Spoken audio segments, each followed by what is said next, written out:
उन्होंने कहा कि भाजपा नेता पिछले 5 साल गांधी परिवार की आलोचना करते रहे और मोदी चालीसा का गुणगान करते रहे, लेकिन हिमाचल के बाद कर्नाटक चुनाव नतीजों में भाजपा की कथनी व करनी के अंतर को स्पष्ट कर दिया है। उन्होंने कहा कि इस दौरान जिला से संबंधित कांग्रेस नेता भी उनके साथ मौजूद रहे।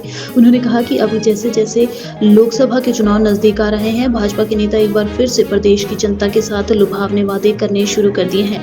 उन्होंने कहा कि इस बार प्रदेश की जनता भाजपा के लुभावने वादों में नहीं आएगी और कांग्रेस को एक बार फिर से इन लोकसभा चुनावों में जीत दिलाएगी। कौशल ने कहा कि वाटर सेस से करीब 4000 करोड़ की आय प्रदेश को होगी, लेकिन पहले पंजाब फिर हरियाणा ने इसका विरोध किया।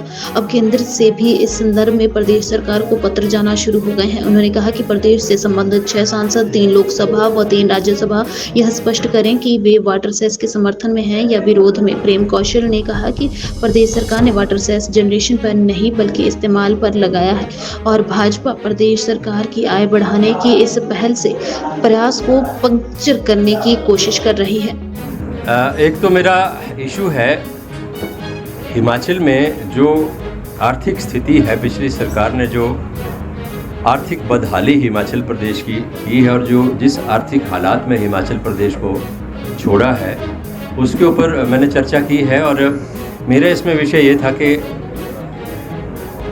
किसी भी पिछली जो डबल इंजन सरकार थी, जयराम जी की सरकार थी, केंद्र की सरकार थी, दोनों सरकारों ने हिमाचल प्रदेश में आमदनी बढ़ाने के बड़े आसान तरीके, जिसमें पेट्रोल के ऊपर टैक्स लगा दो, डीजल के ऊपर टैक्स बढ़ा दो, खाने की चीज़ों के ऊपर टैक्स बढ़ा दो और कोई ऐसी चीज़ बची नहीं दवाइयों समेत जिसके ऊपर जो है वो टैक्स बढ़ा के धन जुटाने का काम पिछली सरकारों ने नहीं किया। लेकिन किसी भी सरकार ने ये नहीं सोचा, जो पीछे न केंद्र की न प्रदेश की, कि लोगों के ऊपर बोझ डाले बिना हम प्रदेश में जो धन है उसको कैसे जुटा सकते हैं, प्रदेश की आर्थिक स्थिति जो है उसको कैसे मजबूत किया जा सकता है। मुख्यमंत्री ठाकुर सुखविंदर सिंह सुक्खू जी ने सत्ता में आने के बाद कांग्रेस पार्टी की सरकार ने इस विषय के ऊपर विचार किया और वाटर सेस जो हमारे पावर प्रोजेक्ट्स हैं उनके ऊपर लगाने का निर्णय लिया, जिससे लगभग 4000 करोड़ रुपए जो है वो आमदन जो है वो होने की उम्मीद है। लेकिन ये विधानसभा में भी पास हो गया, गवर्नर महोदय ने भी इसके ऊपर मोहर लगा दी, कानून बन गया।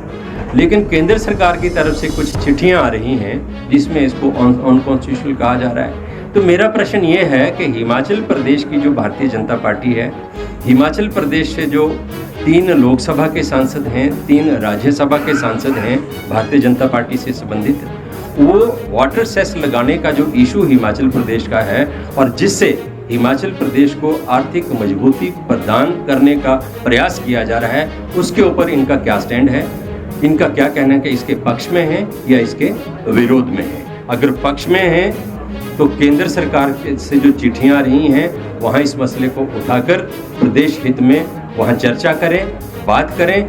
और अगर ऐसा नहीं करते हैं तो निश्चित तौर पर ये अंडरस्टूड है कि भारतीय जनता पार्टी के लोग हिमाचल प्रदेश में भी इस मुद्दे के खिलाफ हैं। भाजपा नहीं चाहती कि कांग्रेस के नेतृत्व में हिमाचल प्रदेश की आर्थिक स्थिति जो है वो मजबूत हो। दूसरी बात कि लोकसभा के चुनाव आ रहे हैं, यहाँ से 3 लोकसभा के सांसद हैं, 3 राज्यसभा के सांसद भारतीय जनता पार्टी के हैं। 4 साल पूरे हो गए, साल के अंदर लोकसभा के चुनाव होने जा रहे हैं। तो कांग्रेस पार्टी ये जानना चाहती है कि अब अनुराग ठाकुर जी केंद्र में मंत्री हैं, जेपी नड्डा जो राज्यसभा के सांसद हैं, भारतीय जनता पार्टी के राष्ट्रीय अध्यक्ष हैं, आपके यहाँ से किशन कपूर जी सांसद हैं और एक सांसद इनके शिमला संसदीय क्षेत्र से हैं, सुरेश कश्यप जी शायद।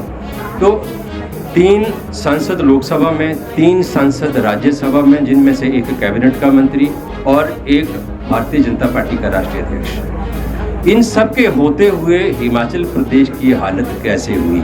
और पिछले 4 वर्षों में जब लोगों ने इनको हिमाचल के प्रतिनिधि के तौर पर हिंदुस्तान की संसद में, सरकार में प्रतिनिधित्व करने के लिए भेजा, पिछले 4 वर्षों में राहुल गांधी, गांधी परिवार, कांग्रेस पार्टी को गालियां निकालने के अलावा और प्रधानमंत्री नरेंद्र मोदी की स्तुति और मोदी चालीसा पढ़ने के अलावा इन 4 वर्षों में हिमाचल प्रदेश के लिए इन लोगों ने क्या किया?